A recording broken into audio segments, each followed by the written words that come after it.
Alrighty, so here's a proposition. You got one of these bad boys, Titan of the yesteryear, the Reverb G2. Is it worth upgrading to the PIMAX CRYSTAL?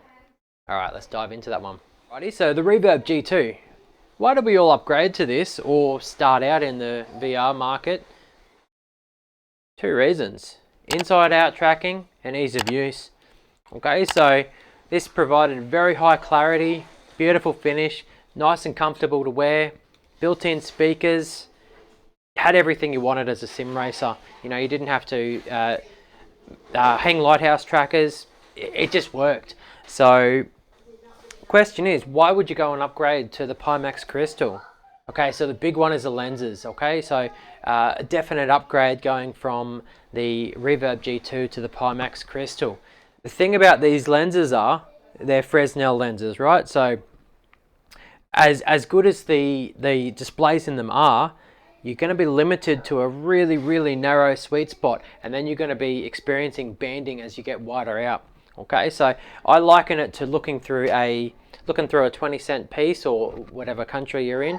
Okay, so it's only really sharp in the center there. Okay, now the big upgrade and the reason that everyone's excited for these are the pancake lenses. Okay, so I know you're not going to be able to see too much here, but we'll try and get nice and close. All right, you can see that's a beautiful glass lens, and we're going to put it up alongside the Reverb G2.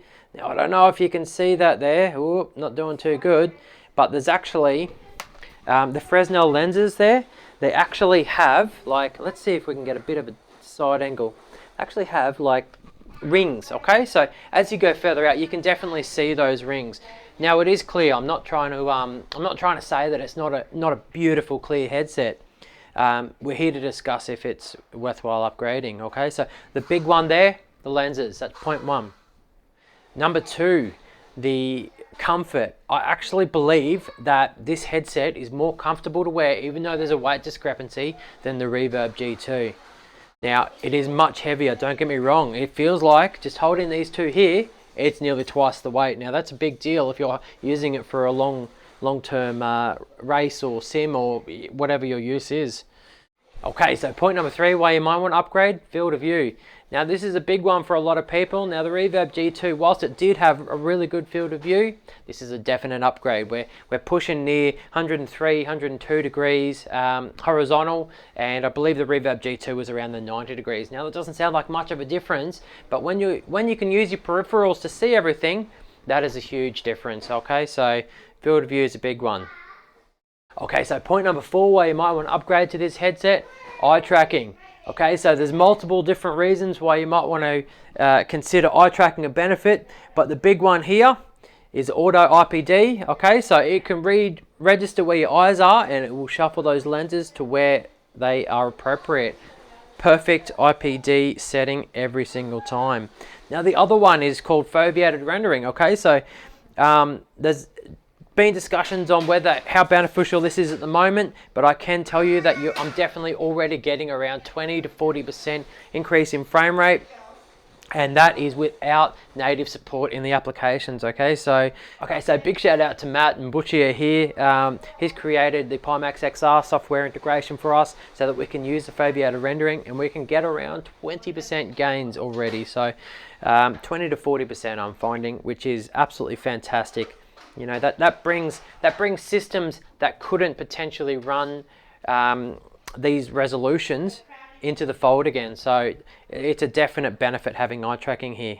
Okay, so what are we up to here? Point number five. Okay, so this is another one that's coming in the future, but at the top here there's a little port. Now that port is, I believe it's proprietary. I'll have a look later, but that's for the WiGig module. Now that one is coming at the end of the year. I know it's coming in the future, but it's set to give us a Wi-Fi means of communicating from your PC to the headset. Okay, so we should get at least an hour, I'd hope, but upwards of an hour, I'd say, wireless connectivity to the headset, and yeah, wireless.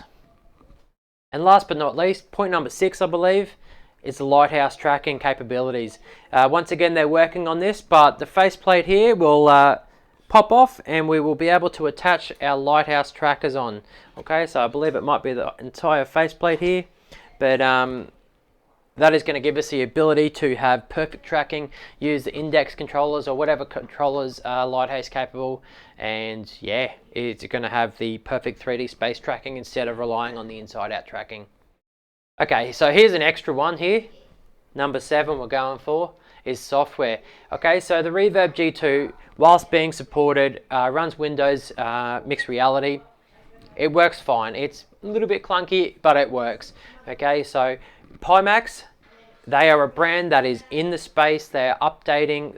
They're great with their support, and they're currently working on the software. That can't be said about HP anymore. They've totally left the space. Okay, so whilst HP software works, PIMAX software is already better, and it can only get better from here. Alrighty, well I hope that's been enough information for everyone.